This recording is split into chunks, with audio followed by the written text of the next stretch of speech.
10. Esse livro tem apenas 15 capítulos, então estamos quase entrando na reta de finalização. Aí tenho recebido um monte de sugestões para uma próxima leitura, estou aberta a sugestões e eu espero contar sempre com vocês. Para mim tem sido um hábito maravilhoso, sempre é.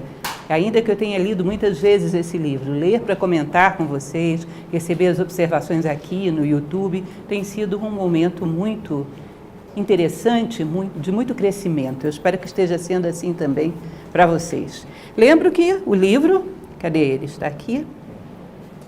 Não conheço nenhuma outra edição, conheço essa da Pensamento. É um excelente livro para se ter em cabeceira e eu espero que vocês estejam tendo a oportunidade de ler em paralelo. O capítulo 10 é um capítulo pequeno, ele tem 4 páginas e meio. E sempre começamos, eu sei que toda semana, sempre temos pessoas novas, pessoas vindo pela primeira vez. Então, sempre começamos colocando esse pequeno poema, essa pequena estrofe, né, com 5 versos, que foi colocado pelo próprio autor na introdução do livro. Eu gosto, inclusive, porque dá um clima para a leitura. Vocês lembram que Homero começa lá a sua Ilíada, a sua Odisseia, invocando as musas. Isso dá um clima todo especial. E esse pequeno poema de Edward Carpenter, que é um poeta inglês, diz o seguinte: não deixeis que se apague a chama, mantida de século em século, nesta escura caverna, neste templo sagrado, sustentada por puros ministros do amor, não deixeis apagar esta divina chama. Lembrem que a mensagem essencial desse poema é: você é um ser humano, tenha o conhecimento e passe adiante. Sinta-se comprometido com as futuras gerações.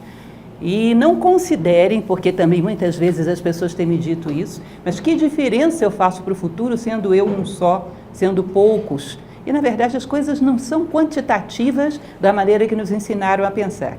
Nós vivemos uma época onde se pensa que o mundo se decide por cifras, por quantitativo. A natureza trabalha com qualidade, não com quantidade. Existe uma história muito bonita que para nós tem um valor muito especial entre muitas histórias que costumamos contar em sala de aula, que é uma parábola budista do Sermão de Benares. Conta-se que Siddhartha Gautama, o grande Buda, já depois de ter a sabedoria, ele andou por muitos anos pela Terra, dividindo um pouco do seu conhecimento com a humanidade. Em uma ocasião, ele anunciou que faria um sermão. Próximo do Rajanato de Benares, no alto de uma montanha, à noite, lugar escuro. Para chegar lá, evidentemente, você precisava de uma chama, de uma tocha, de uma lâmpada. E todos aqueles homens poderosos da Terra compraram as suas tochas e se puseram a caminho.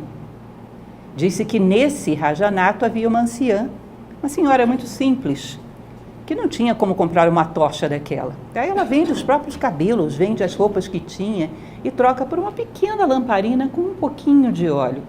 E vai subindo também a montanha com aquela luzinha aparentemente insignificante. E as pessoas riem dela e dizem: o que essa senhora pensa que vai iluminar com uma luz tão pequena? Bom, sobem a montanha. Chega lá, a Índia é um clima de monções. De repente cai uma tempestade súbita e ninguém tinha onde se proteger o alto de uma montanha, era um cume. E as pessoas ficam encharcadas e as tochas ficam encharcadas. Aí passa. Fica todo mundo no escuro, um vento frio, ninguém enxergava o caminho de volta, as pessoas começam a ficar em pânico. E o Buda começa a tentar orientá-las. No meio da confusão de vozes, ninguém distinguia qual era a voz dos homens, qual era a voz do Buda, e começa a se instaurar o pânico. Mas tinha uma luzinha que era tão pequena que foi protegida pelo próprio corpo do seu portador, que era a luzinha dessa senhora, dessa anciã. De repente, a montanha estava tão escura que uma luzinha pequena como aquela foi vista do alto de toda a montanha. Porque quando se faz muita escuridão, quem tem uma pequena chama é vista a grande distância. E o fogo tem uma característica muito interessante, que ele pode ser dado sem diminuir em nada, sem se perder em nada. Você dá o fogo para alguém, você continua tendo o fogo. Ele não é diminuído, muito pelo contrário, fica até atiçado. E ela reacende as tochas dos príncipes da terra e todos encontram seu caminho de volta e todos podem distinguir dentro de si a voz do Buda e a voz dos homens. Essa pequena parábola é muito interessante porque mostra que só existem 2 formas do homem se destacar no mundo. Ou sendo muitos, uma multidão chama atenção, ou sendo um só, mas sendo muito, tendo qualidade humana, sendo um verdadeiro ser humano, estando de pé quando todos resolvem rastejar. Então, essa possibilidade é um exemplo, ela é exemplar. E ela projeta uma sombra que vai muito além do nosso tempo de vida. Ela deixa um testemunho da condição humana para o futuro. Quando algumas pessoas me dizem, leia fulano, leia ciclano no próximo livro, leia Platão, leia Sêneca, eu fico pensando quantas pessoas para nós sermos gratos. Eu sou tão grata a tal escritor, leia ele. Eu falei, que ótimo que nós somos gratos, porque realmente temos muitas pessoas para sermos gratos. E essas pessoas simplesmente mantiveram a sua lamparina acesa no meio da noite dos tempos. E por isso hoje temos alguma luz. Portanto, esse poema, ele se aplica a uma situação bem específica. Seja humano, porque isso é o teu dever. E também é o teu dever para com o futuro, que também são teus filhos. Comprometa-se com isso, mantenha a chama acesa. Bom, o livro já mostrei para vocês sabem, inclusive já comentei com vocês, que existe uma palestra minha sobre alquimia medieval também no YouTube, porque a alquimia medieval é hermetismo. Então, o hermetismo vem influenciando a história, desde o próprio Egito, a Grécia, a Roma, a Idade Média, a Renascimento, com Marcílio Fitino. Ou seja, imaginem vocês a pegada histórica de um ser que viveu há pelo menos uns 4.000 anos. Não pode ter sido alguém muito pequeno, que não deixaria um impacto histórico desse tamanho. Os homens são do tamanho dos seus sonhos, do tamanho das suas virtudes. Esse devia ter sonhos e virtudes muito grandiosas. 4.000 anos não é pouca coisa. Enquanto as nossas obras em geral são tão descartáveis hoje em dia, nós que nos consideramos tão poderosos, né? Então hoje estamos no capítulo 10, que é o capítulo da polaridade. Lembrem que nesse livro ele sempre coloca entre aspas aquilo que é original, aquilo que vem de Asclépios, Pimandro, Corpus Hermeticum como um todo, ou Minerva Mundi, ou seja, dos livros originais de Hermes Trismegisto. Esse mesmo é um livro de 1908, de autoria anônima. Um ser muito generoso que não quis deixar o seu nome na história, mas daquele mestre a quem ele pretendia divulgar. É um livro muito bem escrito. Reitero com vocês, eu estou respondendo para vocês coisas que não foram vocês que me perguntaram. Às vezes perguntas que recebi pela internet, perguntas que recebi em outras escolas, e quem sabe até de vocês mesmo. Porque as pessoas me dizem, como é que você pode ter certeza que isso tem algum valor se o autor não se identificou? Bom, não é um nome que dá valor às coisas, é o teu discernimento. E você não vai poder se abster de ter discernimento e analisar cada coisa que passa diante de você. Não existem duas situações iguais. Você vai ter que analisar uma a uma, com bom senso, com princípios, com discernimento. Ninguém vai te dar uma garantia de que isso é absolutamente bom e verdadeiro. As tuas virtudes vão dar. Ninguém vai poder te poupar de crescer como ser humano, para poder perceber o paladar de cada coisa e julgá-la através do seu próprio discernimento. As receitas fáceis, os caminhos fáceis, como diziam os romanos, mentem. Então, carimbo, selo de qualidade. Isso você pode confiar quem carimbou e o carimbo em si. Ou seja, tem uma série de coisas que você vai continuar questionando se não quiser acreditar. Agora, quero, mas vou analisá-lo, segundo a minha vida. É essa postura filosófica que estamos propondo. E esse, para o meu pobre critério, sou apenas uma filósofa, me parece um livro sensato. Eu espero que pareça o mesmo para vocês. Bom, o capítulo da polaridade, então, é um dos que tem um dos enunciados mais enigmáticos de todos. Ele vai dizer o seguinte: tudo é duplo, tudo tem dois polos, tudo tem seu par de opostos. O semelhante e o dessemelhante são uma só coisa. Os opostos são idênticos em natureza, mas diferentes em grau. Os extremos se tocam. Todas as verdades são meias verdades. Todos os paradoxos podem ser reconciliados. Que curioso, né? Que coisa mais insólita para a nossa lógica ocidental. Como é que o semelhante e o dissemelhante podem ser a mesma coisa? Então, eles não seriam semelhantes e dissemelhantes. A nossa lógica fica louca com isso. Porque, na verdade, a nossa lógica dual, lembrem do paradoxo divino que já estudamos, ela é útil para certas circunstâncias, para outras não. E nós temos que saber mudar a chave. E nós não sabemos. Queremos usar uma única lei aplicável a tudo. Não vai dar. Temos que saber quando mudar a chave. Então, nós temos que saber que, ao mesmo tempo que estamos num mundo onde as coisas são duais e a gente tem que considerar a dualidade como verdadeira, também sabemos que no plano das ideias, como dizia Platão, ou no plano espiritual, se vocês preferirem, no plano da origem, as coisas não são duais, é uma unidade. É aquilo que Pitágoras dizia, primeiro zero, vazio. Depois a unidade, que já é o demiurgo, é o primeiro criador, é o Brahman dos indianos, é o Aum Sof dos cabalistas. Esse número 1, esse demiurgo, primeira coisa que ele vai criar na manifestação é a dualidade primordial, espírito e matéria. E a partir daí todo o universo vai ser dual. Onde existe uma coisa, existe também o seu oposto.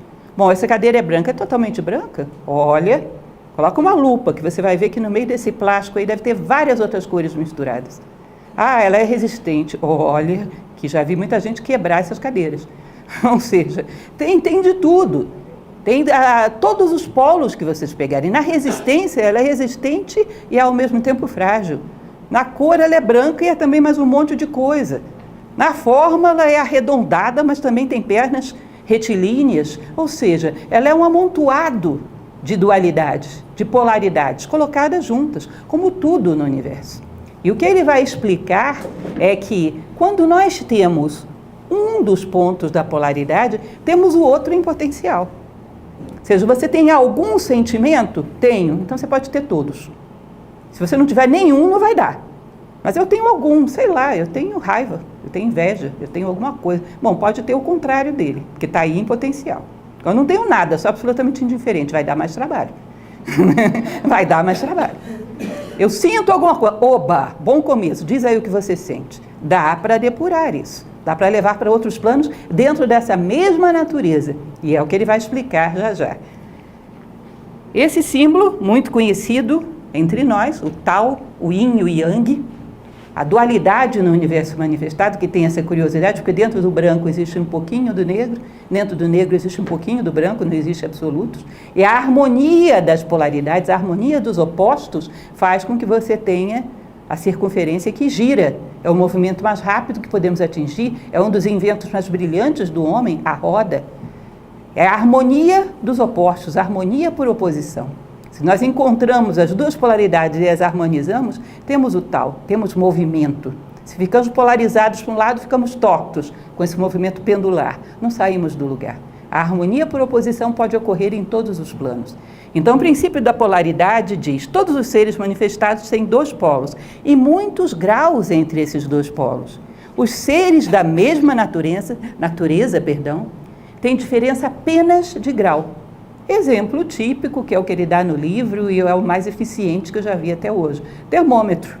Termômetro está marcando 38 graus. Está quente? Não sei. Para quem está nos 30 graus, 38 é quente, mas para quem está nos 40, 38 é frio. Onde começa no termômetro o quente e o frio? Não tem, é uma convenção. Ah, você pega um organismo humano, então é 36,5. Para cima quente, para baixo frio, mas você pegou uma convenção, tem outros seres que não tem nada a ver com essa convenção. Onde começa no termômetro o quente e o frio? Você percebe que, na verdade, são variantes de uma mesma coisa, temperatura. Então, eu posso aquecer a temperatura, eu posso esfriá-la. Em qualquer ponto onde você esteja, sempre tem um ponto mais frio e um ponto mais quente. E diante do universo, onde começará o frio e o quente? Essas convenções que a gente tem, por exemplo, que eu acho muito engraçadas, porque historicamente já houve luta de sul contra norte, de norte contra sul, de oriente contra ocidente. Agora imaginem a Terra como uma esfera dentro de um espaço infinito, em todas as direções. Onde é o oriente e o ocidente? Numa esfera perdida no meio do nada, ou do todo, sei lá. E o norte e o sul? Vai andando em direção ao norte, que daqui a pouco você está no sul. Vai andando em direção ao oriente, daqui a pouco você está no ocidente, não tem. A natureza não demarca isso, essa é uma convenção, mas nós nos matamos por ela. São convenções. E ele disse, essas convenções nada mais demarcam do que graus dentro de uma mesma natureza. Então, dentro da natureza temperatura, você tem graus. Dentro da natureza, digamos, geografia, você tem posicionamentos, latitudes e longitudes, mas tudo, no final das contas, é a mesma coisa. São diferenciações de quê? Da face da Terra, da temperatura, da maciez ou dureza. São diferenciações de coisas que, em natureza, são o mesmo, só diferem em graus. E tem inúmeros graus entre um e outro. E você pode transitar entre eles. Exatamente a chave desse princípio da polaridade é: você pode escolher, dentre as coisas que você tem dentro de si, em que grau você vai tê-las. Eu tenho sentimentos, que tipo eu quero? Eu tenho pensamentos, que modelo eu vou querer? Eu posso escolher qual grau de vibração de todas as coisas que eu tenho dentro de mim. Não só posso, como devo. Porque se você não escolher, você está sendo escolhido. Um exemplo bobinho demais, mas que dá para a gente perceber bem isso. Quando você passa por um ambiente, está tocando uma música, às vezes não estamos conscientes, mas aquilo fica rodando na sua cabeça o dia inteiro. E quando você vê, você está o dia inteiro influenciado, às vezes, por uma música que não tem lá esse nível de vibração todo. Não é isso?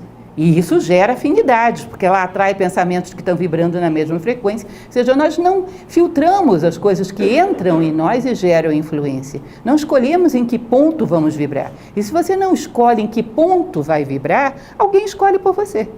Não tenha dúvida, porque solto no universo você não vai ficar.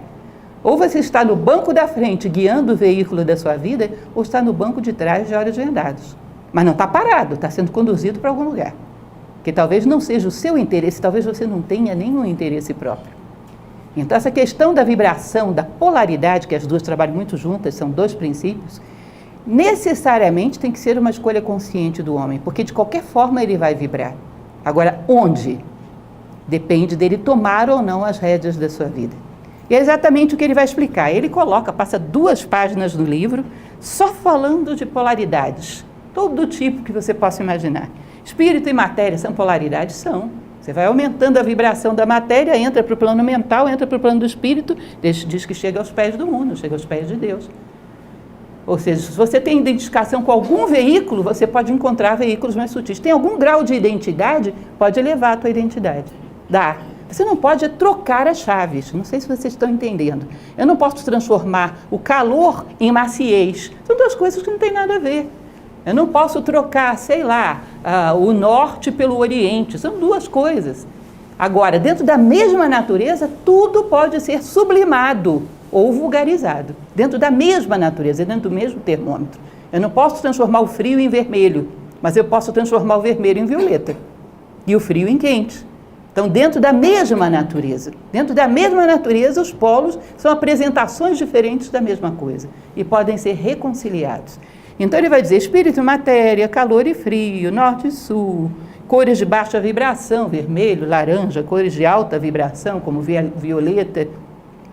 A grande lei do universo e as leis do momento histórico em que vivemos, se essas leis forem justas e corretas, elas podem ser reconciliadas com a grande lei. Se forem meras convenções e interesses, não. Mas se forem verdadeiras leis, podem. Numa sociedade justa, as leis do momento histórico em que vivemos são aplicações do espaço e no tempo das grandes leis universais. Apresentações diferentes da mesma coisa. Alto, baixo, luz e escuridão, que aliás essa polaridade luz e escuridão, já falei para vocês, é a polaridade da consciência e da ignorância, simbolizada por luz e escuridão. O avanço humano nada mais é do que o avanço da luz contra as trevas. Ruído e silêncio. Vocês lembram que Pitágoras diz que soa uma nota musical no universo o tempo todo, a música das esferas. E ninguém ouve, por quê? Porque não para de soar, então não produz contraste. Entre o ruído e o silêncio, contraste e consciência. Sem contraste não há consciência, teoria oriental do impacto. Mas hoje já há, inclusive, algumas pessoas do terreno da acústica que dizem que é provável que haja algum ruído de fundo, realmente no universo. Que haja ondas sonoras realmente repercutindo pelo universo da forma como nós conhecemos. Hoje, bom, é claro, não há uma concordância da ciência nesse ponto, mas já há vozes que se pronunciam nesse sentido. Que mais? Mente superior e a mente finita, a mente inferior ou mente superior, elas trabalham do mesmo jeito. Uma pessoa que esteja esquentando a cabeça, fazendo lá uma operação lógica, ela pode estar trabalhando para resolver a sua questão financeira ou para tentar resolver os problemas da humanidade. É a mesma operação mecânica, é o mesmo modus operandi, só muda a finalidade, celeste ou terrestre, para a humanidade e egoisticamente só para si. Mas a mente é a mesma, simplesmente uma mente sublimada para interesses mais universais ou mergulhada no egoísmo. Mas a mesma operação lógica, diferente da intuição, por exemplo, que trabalha de outro jeito. Intuição é outra natureza, mas a mente é uma só. Voltada para cima, como um espelho, voltada para baixo. O que mais ele coloca aqui? Isso é simplesmente transcrevi do livro. Oriente e Ocidente, notas altas e notas baixas. Você sobe numa oitava acima, está a mesma nota lá. Sobe mais outra oitava acima, a mesma nota lá. e o duro e o flexível. Bom, enfim, ele dá todos esses exemplos e mais alguns no livro, no Kybalion. É importante que vocês percebam o universo simbolicamente representado como um triângulo. E para a tradição hermética, o universo é dividido em 3 mundos, o material, o mental e o espiritual. Há várias tradições, cada uma com as suas convenções particulares. O Kybalion trabalha com isso. Mundo material, mundo mental, mundo espiritual. Então, no mundo material, as dualidades, porque a base do triângulo é ampla, né, horizontal, as dualidades estão no mesmo plano. Então, você não pode dizer que o calor seja superior ao frio, depende. Depende das circunstâncias. Se você quer cozinhar um alimento, o calor é bom. Se você quer conservá-lo, é o frio que é bom. Então, no mundo material, as dualidades estão uma do lado da outra. O alto é melhor do que o baixo ou vice-versa? Não, depende de para quê. Depende da finalidade. Ou seja, não existe hierarquia nas dualidades do mundo material. Mas, à medida que você vai subindo para o mundo mental e espiritual, aí as dualidades, elas não estão no mesmo plano, uma está acima da outra. Então, a honestidade e a desonestidade são 2 polaridades, mas a honestidade está mais próxima do uno. O amor e o ódio são 2 polaridades, mas o amor está mais próximo do uno. As dualidades, elas se colocam na vertical. E existe uma que te aproxima mais do ponto final da evolução do universo, que é a unidade. Lembrem, isso é importante recapitular. Para a tradição hermética, o nome dado a Deus é o todo, ou a unidade, o ápice da pirâmide, o ápice do triângulo. À medida que os seres caminham para cima, ficam mais parecidos com essa unidade. Eles desenvolvem virtudes unificadoras, virtudes que clamam pela fraternidade, pela compaixão, pelo reconhecimento do outro como uma parte de você mesmo. Então, entrou no plano mental, no plano espiritual, as dualidades não são da mesma qualidade. Pode ser que sejam para o universo, mas para nós que estamos em evolução, não. O bem é mais propício para nos aproximar do uno do que o mal. O justo do que o injusto. Elas começam a ficar em jogos verticais. Há uma mais luminosa e outra mais obscura. E é o que ele vai falar adiante. Assim também com bem e mal e amor e ódio. Ou seja, com qualquer polaridade que você pegue no plano mental ou no plano espiritual. Elas também podem ser convertidas de uma para outra. A regra anterior se mantém. Agora, uma é mais próxima da unidade do que a outra. Então, elas são polaridades que te elevam. Você não pode ficar no tanto faz. Teria que tomar opções como ser humano. Como aquilo que se espera de um ser humano, você teria que tomar posições mais próximas da unidade. Teria aquele compromisso, lembram da palavra desenvolvimento? Que eu falava para vocês que vem de desenvolver e desenrolar. Era o papiro egípcio que você tem que abrir e ver o que tem escrito lá dentro. E isso é a ideia. Então, o desarrolho, o desenvolvimento do ser humano mais próximo do uno, com atributos mais próximos aos atributos desse uno. O amor é mais uno do que o ódio. O bem mais uno do que o mal. A justiça mais una do que a injustiça. Então, ele vai dizer, no universo manifestado não há absolutos. Onde há uma coisa, há também o seu oposto. Então, isso obrigaria a gente a não ficarmos... Vocês já perceberam como é simplista a nossa análise do ser humano no nosso momento histórico? Todo mundo educado pela psicologia das novelas da Rede Globo. O bonzinho é bonzinho e vai morrer bonzinho, per homine seculum seculorum, amém. O malzinho, coitado dele, está predestinado ao inferno desde o primeiro capítulo, não é isso? Antes disso, desde o anúncio da telenovela, você olha para a cara, para o rictus facial dele, já sabe que ele vai para o inferno. Não precisa nem assistir a telenovela. Ou seja, é uma coisa simplista, maniqueísta, onde você não vê matizes no ser humano. Você percebe que às vezes uma pessoa pode estar dominada por algo muito negativo, mas ali dentro tem algo de compaixão, algo de bondade, e o nosso dever seria pegá-la por esse ponto e puxá-la por aí. Porque não existe absoluto no mundo manifestado.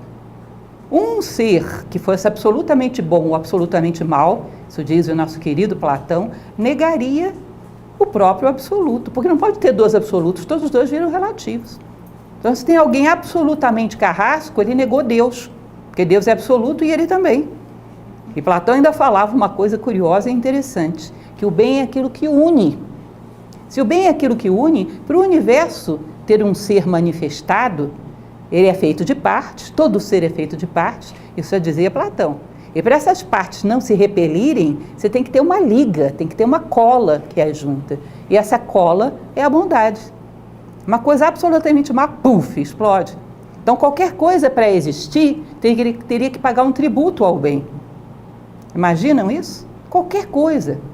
Então, eu comentava isso com uma dessas palestras com vocês, sei lá, uma organização criminosa tem que ter uma organização, senão cada um trai o outro e explode, vai para o espaço, não tem como. Recordo que uma vez uma pessoa, uma amiga de muitos anos, meteu-se a cozinheira e fez uma comida na minha casa. Eu falei, olha, essa sua comida contraria a lei platônica, porque ela é tão má que vai explodir a qualquer momento. E ela ficou me olhando, ela enlouqueceu, comida explosiva. Foi uma brincadeira platônica, ou seja, aquilo que é absolutamente mal não teria força de coesão, não manifesta. Então tudo tem que ser dual, um pouco de luz e um pouco de treva. E que diziam os pitagóricos? Quando eles estabeleciam contato com alguém, já estabeleciam procurando a luz. E conversavam com a luz. E a pessoa era obrigada a canalizar a consciência na luz se quisesse ser interlocutor de um pitagórico, porque senão não falava a mesma língua. Aí ele ia embora, e essa pessoa talvez tivesse tido a única oportunidade da vida dela de perceber a luz dentro de si, porque cruzou com aquele homem. Vocês imaginaram? Alguém assim deixa um rastro luminoso por onde passa. E diz que era assim mesmo. Você passava pelos lugares, pelas pessoas, e dizia, deve ter passado um pitagórico por aqui. Porque está todo mundo assim meio no ar. Todo mundo se sentindo muito melhor do que realmente é nesse momento. Passou um pitagórico por aqui. Pelo rastro humano que deixava. Isso é muito curioso, muito interessante. Então, essa questão das polaridades, importante entendermos. Se temos alguma coisa, temos também o seu oposto. Quando você se propõe a orientar alguém, que é uma coisa delicada, passar algum conhecimento de vida, e você diz para uma pessoa, cuidado com esse defeito. Se ela te diz, realmente eu tenho que tomar cuidado, eu já vi, estou de olho, fica tranquilo, ela vai superar. Ela está vendo, vai administrar. Agora, se você chega para uma pessoa e diz, cuidado com esse defeito, eu não tenho esse defeito, vai cair. Os defeitos, ou você olha para eles de frente, ou você vira as costas para eles e eles te pegam pelas costas. Isso já dizia Jung. Ou você vê e domina, ou você não vê e eles te dominam. Não tem muitas outras opções, é dual também isso. Então, esse conhecimento, por exemplo, eu estou vendo a preguiça dentro de mim. Estou de olho nela. Quando manifesta alguma coisa que eu vejo, é preguiça, reajo imediatamente. Então, eu posso dizer que eu não sou uma pessoa preguiçosa. Não porque não haja preguiça dentro de mim, mas porque eu estou de olho. Já vi. Já localizei e estou de olho, entendem? E nunca vai ser diferente. Eu matei, matou nada, está lá ela, esperando qualquer distração para dar nhaque, um golpe de Estado. Isso vai estar lá eternamente, não tem outra forma. E essa é a psique humana. Que coisa cansativa, se você encarar dessa maneira é insuportável. A gente deveria considerar essa luta constante pela imposição do que somos como uma dinâmica extremamente estimulante, porque disso se trata a condição humana. Lutar sempre, para mantermos fidelidade àquilo que definimos que somos. A condição humana é uma definição consciente, definição e fidelidade. Bobeou, tudo que está nos subterrâneos vem à tona. É obra em negro lá dos alquimistas medievais. Olha e domina, aí você controla, é obra em branco. E depois a obra em vermelho, ascende cada vez mais em direção ao divino. Bom, continuando, a reconciliação universal dos opostos é a aplicação do princípio da polaridade. Não é uma transmutação, é só uma mudança de grau. Então, como falei para vocês, é fundamental que a pessoa vibre emocionalmente em algum ponto. E você reconheça isso. A partir dessa vibração, você pode elevar para um grau mais sutil a si próprio ou pode inspirar o outro a fazer o mesmo. Inspirar. Vamos já falar sobre isso. Não pode caminhar por ele. Seria ótimo se pudéssemos fazer isso, mas não dá. Nós podemos inspirá-lo a ir a graus mais elevados, mas você tem que localizar o endereço de cada fenômeno dentro de você. E se queremos ajudar alguém e temos acesso a isso dentro de alguém também. Onde está vibrando o pensamento? Ver a si próprio, ter consciência. Se você quer chegar aqui à escola e está perdido em algum ponto da cidade, você vai ter que ter duas grandezas inexoráveis. Onde você quer chegar, a finalidade, e onde você está agora. Senão não vai dar. Me perdi, não sei como é que eu vou aí. Onde é que você está? Não sei, não vou poder ajudá-lo. Onde você está agora? Localizar a vibração no plano mental, a vibração no plano emocional, os defeitos físicos. Onde você está? Faz um diagnóstico. E a partir disso fixa uma meta. E vai subindo degrau por degrau, como diziam os egípcios, de pequenos degraus, vencendo pequenas dificuldades, sempre aprendendo a valorizar os pequenos êxitos, como fazemos com uma criança. Ela dava 2 passos e caía, agora deu 3 e caiu. Que maravilha! Você não diz, mas que besteira! Como é que você faz uma coisa dessa? Não. Ela te traz uma sementinha que ela encontrou na rua. Que lindo! Ela aprendeu a observar o caminho e encontrou uma sementinha. Existe algo dentro de nós que ainda está engatinhando, querendo aprender a dar os primeiros passos. O homem cresce de uma maneira toda desigual. Em geral, o que nós percebemos na nossa sociedade, por exemplo, é o plano de vista emocional todo infantilizado. Ou vocês acham que eu estou exagerando? Às vezes em alguns, uma certa agudeza mental para operações concretas, mas o plano emocional muito infantilizado. E há que ter paciência para amadurecer o ser humano. Há que ter paciência para conduzi-lo para o passo seguinte, para que ele entenda o que a natureza espera dele como ser humano. E se não fazemos isso, essa debilidade, essa infantilidade do ser humano vai ser explorado por aqueles que de alguma maneira querem manejar a humanidade. E constantemente o fazem. Manipulam os sonhos, as fantasias, os desejos de êxito, manipulam tudo e transformam nos monstros com os quais nós temos convivido. Bom, então não é uma transmutação, é localizar os sentimentos que você tem e gerar também sentimentos. Transmutação seria pegar uma coisa e transformar em outra diferente. Não, é o mesmo termômetro, é a temperatura. Você vai sair de um grau e ir para o outro. Não vai tirar coelhos de cartola, você vai simplesmente arrumar o coelhinho, colocar um lacinho de fita no cabelo dele, transformá-lo numa coisa mais apresentável, mas ainda é coelho. Não é maluquices. Ao transformar o ser humano num ser humano melhor, você não tirou coelhos de cartola. Magia é magna ciência. E existe uma lógica por trás disso. Você vai depurar aquilo que você sempre teve, aquilo que você sempre foi. Portanto, é uma operação lógica e perfeitamente plausível. É importante acentuarmos isso, gente, que um dos maiores males da humanidade é perder a fé em si próprio. Saber que nós temos todos os ingredientes, é só saber lidar com eles, levá-los ao seu máximo grau. Mas temos dentro de nós todos os ingredientes para sermos humanos, todos nós. Então, olha aquele ser humano mais maravilhoso que você já ouviu dizer que existiu na história. Você tem dentro de si todos os potenciais para chegar a ser parecido com ele. Todos. Porque se um ser humano foi lá, você também pode ir. É a condição humana que esse ser expôs. Não sei se vocês conhecem um pouco da tradição indiana, há um livro lindo, que é o Bhagavad Gita, que fala da luta interior do homem, que era Arjuna, o grande herói da história, lutando contra as suas sombras, contra os seus defeitos.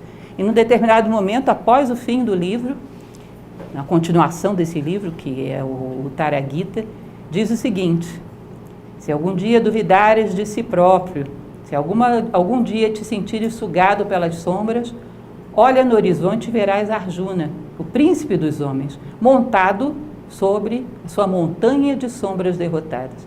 Ou seja, se ele foi, você também pode ir. Entendem isso? Olha lá, o Arjuna está lá, o Arjuna é ele, eu sou eu. Não, é a mesma coisa, o Arjuna é um ser humano e eu sou ser humano.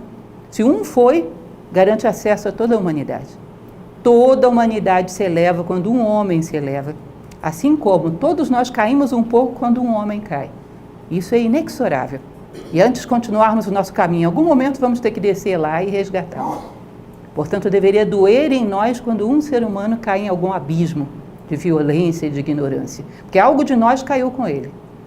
Disse que quando Siddhartha Gautama, o Buda, se iluminou, uma aura de alívio das suas dores, uma aura de paz, penetrou em todos os seres humanos da Terra, embora eles não soubessem nem porquê. Embora isso seja colocado como uma poesia na Luz da Ásia, eu acredito nisso. Eu acho que é bem possível. Porque no final das contas não somos tantos, somos um só. E é evidente que o que afete a um, afete a todos. Bom, continuando a nossa história, como eu falei para vocês, nos planos sutis, o polo superior tem um grau mais elevado do que o polo inferior e pode dominar o inferior. É uma tendência da natureza. Isso é uma coisa engraçada. O plano material tem características próprias. Aí vocês veem lá as leis de Newton, que a matéria atrai matéria na razão direta da massa, na razão inversa da distância, etc., sei lá. O fato é que no plano material, a massa atrai a massa para ela, em geral, para baixo, pelo menos dentro da dimensão terrestre em que nós vivemos, no espaço, nem sempre para baixo, na direção da massa. Mas se eu solto uma caneta aqui, solto um objeto qualquer, ele é atraído para baixo, massa atrai massa. Parece que existe uma gravidade inversa nos planos sutis. Justiça atrai justiça. Quando você se alinha e admira alguém que foi muito justo, parece que de uma certa maneira você é tracionado para se tornar cada vez mais parecido. Quando você admira alguém que foi muito bondoso, parece que de uma certa maneira a bondade te puxa para ela e faz com que você aperfeiçoe o pouquinho de bondade que você tinha, mergulhado lá no meio da ignorância. O pouquinho de senso estético, ético, de amor, quando você alinha com alguém que o possuía em maior grau, parece que é puxado para cima. Imaginem isso, existe uma massa espiritual que também tem uma gravidade própria e que puxa para cima, não puxa para baixo. Por isso Platão dizia da importância de termos heróis de estimação, grandes homens que relembram o quão grande podemos chegar a ser, que existe uma atração específica nesse campo. Eu me coloco na linha de ação desse homem. Parece que de tanto admirá-lo, de uma certa maneira eu sou puxado para ficar mais parecido com ele. Como uma criança que admira o pai e vai ficando cada vez mais parecida com ele. De uma certa maneira estabelecemos uma paternidade no plano sutil. Por isso, às vezes, quando vemos aquelas tradições orientais que falavam do culto aos antepassados, eu acho bonito isso. Eu acho que é válido, mas eu acho que a gente deveria reconhecer também antepassados no plano espiritual, no plano moral. Quem são eles? Os nossos pais. Também deveríamos fazer um culto aos antepassados nesse plano. Platão, por exemplo, é nosso antepassado, certamente. E devemos muito do que somos como filósofos ao fato dele ter existido. Há uma paternidade clara e há uma atração. É uma coisa que eu acho tão bonita e tão curiosa, gente. Nós trabalhamos muito com filosofia com crianças, com jovens, com adolescentes. Às vezes você pega um garoto que está, sei lá, tem 15 anos, 16 anos, está 6 meses fazendo filosofia, pegando essa mentalidade, convivendo com essas ideias. Às vezes ele entende em mais profundidade Platão do que uma pessoa que intelectualmente estudou Platão a vida inteira, mas não está polarizado nas mesmas virtudes que ele. Porque está fora de ângulo. E quando olha, olha de uma forma enviesada, não vê de maneira clara. Então, quando você está no mesmo canal, parece que você vê o mundo, embora muitos graus abaixo, pelo mesmo ângulo que ele viu. E consegue, às vezes, deduções. Eu ficava olhando para os meus garotos de 15, 16 anos, me diziam cada coisa. Mas como assim? Como é que você chegou a essa conclusão? Simplesmente por pureza e alinhamento. Querer ver o mundo da mesma maneira. Eu acho isso muito bonito, muito interessante. Então, nos planos sutis, as polaridades não são do mesmo nível. Uma é mais próxima da unidade do que a outra, mais humana.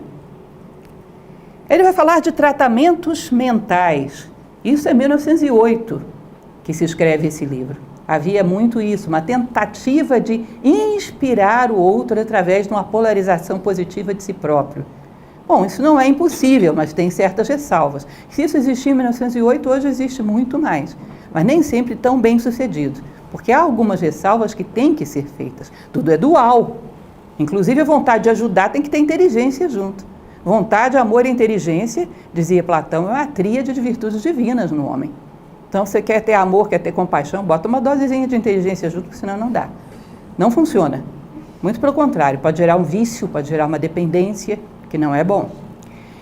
Enfim, a polarização própria é a transmissão, influência mental, indução. A vibração própria tua contagia. O mais elevado ou mais consciente tem mais influência. Então é importante que a gente perceba que quando você diz fulano me inspira, tá bom, a frase é bonita, mas o certo seria mais fulano expira, porque tudo aquilo que nós somos irradia para fora, tanto para bem quanto para mal, e gera influências. E quando você tem uma virtude, mais poder ainda nessa influência. E nem sempre isso é positivo. Ixi, que coisa complicada. Um exemplo que já dei para vocês numa palestra passada. O garoto que tem um professor de matemática, que é muito competente do ponto de vista de ensinar matemática, mas que sua vida pessoal é um caos, uma pessoa agressiva, desequilibrada e problemática. Não é possível que esse garoto ache que para entender tanto de matemática tem que viver daquele jeito? Não é possível que essa habilidade desse professor para ensinar matemática globalmente na vida do garoto dê mais prejuízo do que lucro? Ou seja, quando a nossa vida é eminentemente desequilibrada, eminentemente não comprometida com nada de humano, uma virtude que a gente tenha arrasta pessoas a serem mais influenciadas por isso. Então imaginem vocês o tão famoso e tão nefasto Adolf Hitler. Alguém vai negar que era um gênio da oratória? Era um gênio da oratória. Não era melhor que ele fosse incompetente na oratória? Era muito melhor. Porque uma virtude isolada no meio de um mar de loucura, de psicopatologia, não dá. Então, na verdade, tudo aquilo que somos exala e influencia. Nós temos uma responsabilidade social por aquilo que somos, porque gera exemplo. E se quando somos mais competentes em alguma coisa, mais contundente o exemplo. Temos uma responsabilidade social por aquilo que somos. É à toa que a gente volta àquela frase que eu falo milhões de vezes, que a melhor coisa que podemos fazer para aqueles que amamos é crescer como seres humanos. Porque realmente há essa influência. E quando você é mais consciente, ou mais convicto, ou mais sublimado nas suas influências mentais, ou seja, quanto mais você tem firmeza, mais influente é. Você pode ter firmeza porque é uma pessoa mais espiritualizada, ou pode ter firmeza porque é obstinado no mundo onde todo mundo é inseguro. Às vezes um fanático exerce uma influência tremenda, porque ele está firme enquanto todo mundo está oscilando. E essa firmeza hoje, sabem aquela história do mundo na terra de cegos? Quem tem um olho é rei? Ou seja, temos uma responsabilidade muito grande por aquilo que somos, porque de alguma maneira isso contagia. Agora, importante, contagia. Digamos, como se diz popularmente, que os anjos não digam amém, mas eu contagio você como a gripe. Que azar, hein? Eu escolhi você. Contagio você como a gripe. Bom, de acordo com a sua resistência, pode ser que você fique curada mais rápido do que eu. Eu não tenho a capacidade de manter você gripada eternamente. O contágio, tanto para bem quanto para mal, é um instante. Eu não posso manter a pessoa naquele grau. Digamos que eu fosse uma pessoa muito espiritualizada. Eu poderia, sim, pegar alguém que esteja predisposto para tanto, porque o livre-arbítrio aí não pode ser negado, alguém que esteja predisposto para tanto, pegá-lo pela gola e puxar até um certo ponto. Mas eu não posso sustentá-lo aí para sempre, eu vou ter que largar. Ele vai cair ao ponto onde estava, mas ele já viu o mundo por um outro ângulo, e isso vai ser para ele uma inspiração, para reconquistar esse plano com mérito próprio.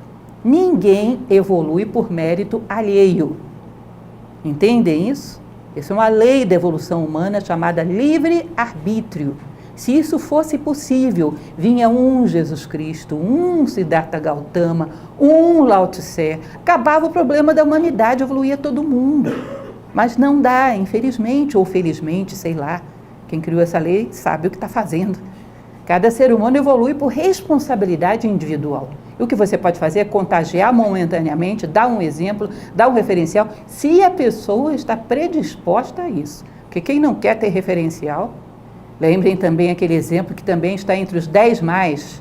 Já falei para vocês que eu vou numerar, né? Porque aí eu falo, exemplo número 4, todo mundo, opa, esse eu já sei. Que é a história do Sócrates, quando perguntaram para ele, Sócrates, vou pegar os políticos de Atenas, uns 30 tiranos, já imaginaram? Vou amarrar eles aqui nas cadeiras. E você vai falar para eles, você é bom demais, você vai transformar todo mundo em filósofo. Imagine a paciência do Sócrates para ouvir uma coisa dessa, coitado, ele sofreu demais. E ele, com aquela diplomacia toda que ele caracterizava, diz que ele falou assim, olha, minha mãe era uma parteira, Fenarete, minha mãe era uma ótima parteira, mas ela não poderia dar à luz a uma mulher que não estivesse grávida. Não dá. Você não está grávido de filosofia, nem Sócrates. Não vai dar. Então você tem que estar predisposto, tem que estar grávido. Aí o Sócrates pode dar um puxão. Mas assim mesmo, é um puxão. Conquistar esse grau definitivamente com as suas próprias pernas. Não existe forma de evoluir por méritos terceirizados. Essa palavra está tão em moda, né? Por méritos terceirizados. Cada um evolui com as suas próprias pernas. Mas um bom exemplo ajuda demais. Te prova que isso é possível. Te dá um modelo demais. É quase que imprescindível. Porém, não é suficiente. Há que haver o mérito individual também. O esforço de cada um. Isso é uma coisa muito interessante, existe uma história que alguns de vocês também já conhecem muito bem, ainda temos tempo, então dá para contar uma das minhas historinhas. Digamos que é o exemplo número 7. É um livro indiano, só de contos, o Kathasarit Sagara. Inclusive isso existe também no YouTube, que são os contos indianos. Esse oceano dos rios de contos indianos é uma maravilha. E a Índia, eles tratavam até as doenças através de contos. A educação toda é feita através de contos, é uma coisa muito interessante. Acho que havia um grande sábio chamado Narada, que esse sábio, ele era tão grande que ele estava meio caminho entre os homens e os deuses. A Índia está cheia de coisas desse tipo. Então ele andava pelo mundo, de vez em quando ele ia lá à presença do Criador, Vishnu Narayana, contar as novidades, tá? Atualizá-lo. Aí diz que um dia ele andou pelo mundo, aí Narayana chegou para ele e disse: meu querido Narada, me dê notícia dos homens bons da terra, porque é o maior privilégio do mundo é estar na companhia desses homens bons. Aí o Narada ficou meio assim: tem tanta coisa boa para fazer na terra, o maior privilégio do mundo é estar com os homens bons. Ele ficou na dúvida, mas não falou nada. Agora Vishnu, que era um deus, criador, olhou para ele e viu, né? Você não entendeu, não é, meu querido? Não entendi não, já que o senhor perguntou. Tá, eu vou te dar um exemplo, uma situação concreta que você vai entender isso. Desce lá na terra e vai até uma árvore bodhigaya que nesse momento deu à luz, nos seus galhos, a um filhote de passarinho. Acabou de quebrar a casca. Vai lá, pergunta para esse filhote de passarinho por que o maior privilégio da terra é conviver com os homens bons. Então foi ele, né? O passarinho realmente tinha acabado de esticar as asinhas e sair da casca do ovo. Ele perguntou: oh, minha nobre ave, eu vim aqui porque Vishnu mandou perguntar para você por que é um privilégio conviver com os homens bons. Essa história é engraçada porque todo mundo fica meio assustado no início. O pássaro arregalou os olhos, olhou para ele, pum, caiu durinho para trás. Ele ficou tão assustado quanto vocês, com essa cara assim. Como assim? Que é isso? Aí voltou. Aí Vishnu fala: ah, tá bom, eu sei que não deu certo. Agora você vai ali naquela fazenda daquele fazendeiro que é um homem muito bom, meu seguidor. Acabou de nascer um bezerro, pergunta para esse bezerro. Narada foi, assim, bem desconfiado, mas Vishnu mandou, vamos lá, né? Ele chegou lá, o bezerrinho estava equilibrando nas pernas, trêmulo. Oh, meu querido animal, tão belo, que acabou de vir à luz. Me responda por que o maior privilégio dos homens é conviver com os bons. O que aconteceu? O bezerro arregalou o olho, olhou para ele, puf, com as patinhas para cima. Aí pronto, aí realmente Narada estava num conflito existencial profundo. Ele achou: Vishnu não está brincando comigo, não é possível. Voltou lá desconfiada, e o Vishnu: meu caro, eu sei que você está cheio de conflitos e de dúvidas, mas agora vai dar, vai com fé. Sabe aquele reino lá? Ele falou: ih, não quero nem olhar. Aquele reino acabou de nascer um príncipe. Nossa Senhora! O príncipe. Aquele rei teve o seu primogênito. Você vai entrar lá, vai pedir licença a esse rei, que é muito bondoso, muito justo, é um devoto meu, e vai perguntar isso para o herdeiro dele. Vocês imaginam o estado psicológico do pobre Narada, mas foi. Chegou lá o rei: oh, mas que boas primícias, que bons indícios de sorte. Um sábio como você, Narada, abençoe o meu príncipe. E aí ele foi. Chegou lá, as amas todas saíram de perto, ele disse: deixa eu ficar sozinho com o príncipe. Chegou para o príncipe e perguntou: ó, nobre infante, por que o maior privilégio da terra está na presença dos homens bons? Aí diz que o príncipe olhou para ele e falou: ó, Narada, você pergunta isso para mim? Eu sou uma prova viva disso que você está falando. Eu tinha acabado de chegar ao mundo como um pássaro. Quando abri os meus olhos, quem eu vi? Mais sábio dos homens, que és tu. A minha alma sofreu um impulso para cima, eu reencarnei como um bezerro. E novamente eu estava colocando os meus olhos sobre o mundo, quem eu vi? O mais virtuoso dos homens, que és tu. Minha alma sofreu um impulso para cima e eu estou aqui, reencarnando entre os homens, um príncipe. Eu sou a maior prova de quanto é benéfico a companhia dos homens bons. Agora entendam, gente, isso é um símbolo. As criancinhas pequenininhas da Índia entendiam. Nenhum passarinho nasce bezerro e depois nasce príncipe. Mas existe algo equivalente dentro da nossa alma. Obscuro, ignorante, limitado, que vai sofrendo impulsos para cima. É convidado a subir pela companhia dos bons. Portanto, a presença dos bons é indispensável no mundo. Não apenas para a alma deles, mas para a humanidade. Elas necessitam disso. A humanidade precisa ter os bons no seu meio, como referencial. No seu menu de opções tem que haver a bondade. E se existe um ser humano, existe no seu menu de opções a bondade. Ou seja, não é simplesmente psicologia nem espiritualidade, é sociopolítica. É um compromisso social. Ser bom é o melhor que podemos fazer pela humanidade. É a contramão do momento histórico que vivemos. Ser virtuoso, ser fiel a si próprio. E para terminarmos nesse nosso capítulo, que já estamos quase no nosso horário, devemos mudar os polos ao invés de sermos escravos deles.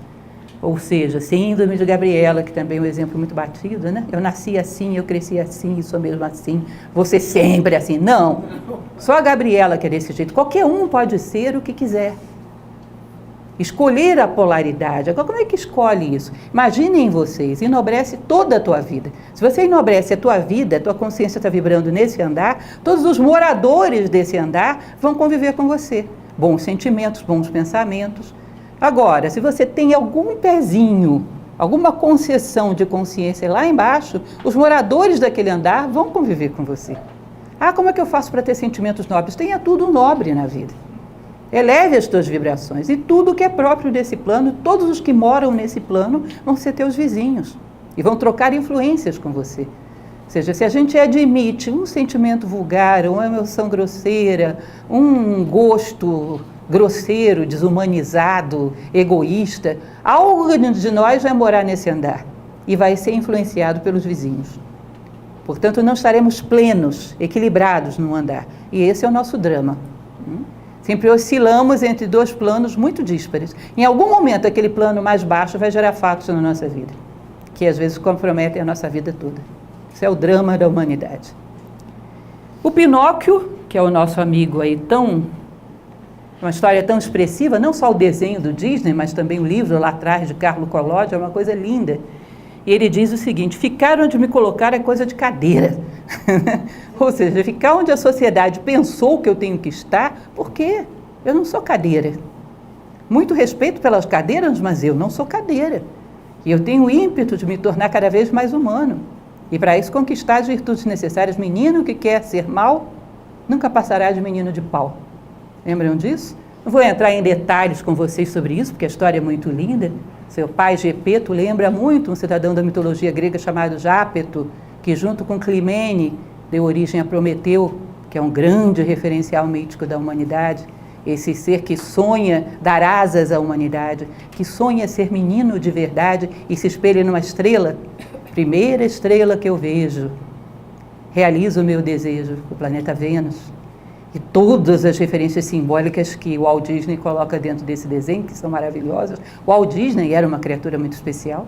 Tá? Mas o fato é que essa aspiração de Pinóquio de não ser cadeira, ser humano, ser menino de verdade, é um referencial que todo ser humano deveria exigir de si também. Cometendo seus erros, seus acertos, de vez em quando virando um jumentinho na Ilha dos Prazeres, voltando, lutando, passando pela obra em negro, que é a barriga da baleia, né? Saindo à tona, trazendo o seu pai, que é espírito, de volta à vida, reconciliando tudo, harmonizando com essa estrela, essa fada azul. Tem muito simbolismo por trás disso. Mas, fundamentalmente, a minha vibração não é para estar aqui. Eu não sou cadeira. E ela vai estar onde eu quero que esteja. O ser humano é uma construção própria, por definição. A minha vibração vai ser aqui. Por quê? Porque eu quero, porque eu devo e porque eu posso. Esse é o segredo do princípio da polaridade. Fácil? Não é fácil. Mas é uma luta para a vida inteira. Se nós não amarmos a luta, estamos perdidos. Essa luta constante da construção de si próprio. Ah, eu sou pacifista. Eu também sou. Mas os meus glóbulos brancos não são, felizmente. E as minhas virtudes também não. E elas não podem ser. Tem que lutar. Continuar lutando pelo nosso aperfeiçoamento para que haja paz fora, senão não vai dar. A passividade fora vai gerar violência. Quando a animalidade se reúne, é a lei do mais forte. Quando se reúnem seres humanos, é paz. Mas para isso, vitória dentro.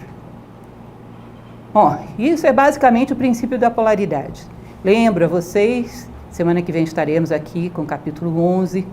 Lembro a vocês aquilo que eu peço sempre. Essas palestras no YouTube têm sido uma fonte de propaganda muito boa para nós. Então, peço que vocês compartilhem. Vocês não sabem quanto nos beneficia se você manda um e-mail para um colega falando, dá uma olhada no YouTube. Um e-mail. Porque nós somos voluntários, o nosso trabalho é voluntário. Isso ajuda muito na nossa propagação. Então, conto com a colaboração de vocês. E abro para perguntas. Nós temos exatamente 4 minutos e meio. É importante o que você está falando. A gente não deve ter um ideal sobre-humano, mas humano. Ser justo, ser fraterno, ser bondoso é bem humano. Não é nada do outro mundo, é desse mesmo. E o que você vai perceber é que a grande arte do ser humano é construir a si próprio independente do meio. Se você olhar, isso também é um exemplo velho. Eu acho que essa aliança nem sai mais do meu dedo para eu dar esse exemplo, não sai. O ouro, Platão chamava de homens do ouro, homens de ouro. Sabe por quê? Porque o ouro é um metal que é tão fiel a si próprio que ele pode estar em contato com a pele humana que não deixa de ter a mesma cor, as mesmas características. Se fosse um outro metal qualquer aqui, estaria preto. O homem de ouro é tão fiel a si próprio que, independente do meio, ele permanece sendo dourado, brilhante, do mesmo jeito. É construído de dentro para fora. E isso vai ter que acontecer. Você não pode depender do meio para ser bom, porque senão isso é virtude de esponja, não de ser humano. Esponja você coloca dentro do balde de tinta azul, ela fica azul. Você espreme bem, bota no balde de tinta vermelha, ela é vermelha. Isso é virtude do balde, não dela. Então nós temos que ter a condição humana construída de dentro para fora, trazer à tona as nossas virtudes humanas, independente do meio. E isso é a grande realização do ser humano. É a ideia, o ideal da espada, né? Que você coloca ela na água gelada e depois coloca no fogo, martela, você vai fazendo um aço de boa têmpera, que independente dos extremos, ele não se parte. Ele pode estar nas situações mais extremas, não se parte. É o mito de tantas espadas na história. É o mito da espada de São Galgano, a espada do rei Arthur. Independente do meio, ela não se parte. É um aço de boa têmpera. Já falei para vocês, aliás, hoje eu não falei nenhuma vez dela, da minha querida avó, que ela costumava dizer isso, que o mundo é que nem pedra de amolar, ou ele te afia ou ele te desgasta, depende se você é faca boa ou faca ruim. Depois que a minha avó morreu, eu descobri que tem um filósofo que fala exatamente isso, eu não sei de onde ela tirou isso. Ela era analfabeta, mas era uma sabedoria de vida. O mundo é pedra de amolar, você pode ficar afiadinho ou pode ficar gasto. Depende do metal de que você é feito. Mas a grande virtude humana é não depender do meio para ser o que ele tem que ser. Porque senão a virtude é do meio e não tu. Mas não estamos procurando virtudes sobre-humanas. Tudo isso que a gente está falando são virtudes humanas. E não é difícil você encontrá-las dentro de você. Fácil de alcançar. Vê um ato de justiça que você vai sentir vibrando isso dentro de você. Vê um ato de nobreza, você vai sentir isso vibrando. Nós nos reconhecemos no bom, no belo e no justo. Isso porque tem sementes dentro de você, porque senão não vibrava. Eu entendo assim. Não é que tenha que ter um equilíbrio. O mal, ele vai se aperfeiçoar para ter provas à sua altura, para que você possa subir para um degrau superior. Então é evidente que uma pessoa muito pequena tem problemas muito pequenininhos. O homem é do tamanho dos seus problemas. Um problema grande nos honra por estar na nossa vida, né? Porque acha que nós damos conta. O professor Jorge Ângelo Livraga, que foi o fundador de Nova Acrópole, ele dizia, não diga que um problema é grande demais para você, porque é como uma pedra. Se ela tivesse sido atirada alta demais, não tinha te pego. Se pegou é porque é da tua altura. Óbvio. Agora é evidente, quando crescermos, os problemas serão maiores, porque você tem que ter obstáculos maiores para chegar a um outro degrau. Então vocês vão ver que tem um clássico indiano lindo. Para mim é o livro mais bonito que eu li na minha vida, que se chama Ramayana. O príncipe Rama fica o tempo todo lutando contra um demônio, o Ravana. Aí no final ele mata o demônio, todo mundo ufa, com aquela mentalidade de novela da Rede Globo, matou o malvado. Aí o Ravana deixa uma carta para ele, eu dei minha vida para que tu lembrasses quem eras. Eu ofereci minha vida e tu a aceitaste. Você diz, então ele foi bom. Se não fosse ele e a derrota dele, Rama não lembraria quem era, que era uma encarnação do próprio Vishnu. Ele diz, então ele foi um obstáculo positivo. Lembrem que eu sempre comento o que o filho de vocês acha das aulas de matemática. Não são um capeta encarnado? Mas você que é pai não acha que são boas? Acha, né? E vai que tiram as aulas de matemática do colégio. Você não tira o filho desse colégio? Então, as dificuldades no nosso nível, elas não são agradáveis. Mas do ponto de vista de quem está olhando acima, um pai, um grande pai, acha que todas são boas. E sem elas a gente não cresce. Não é bom uma poltrona muito confortável quando nós temos muito que caminhar ainda. Talvez seja melhor ela ser um pouco mais durinha. Esse sentido da dureza é virtude.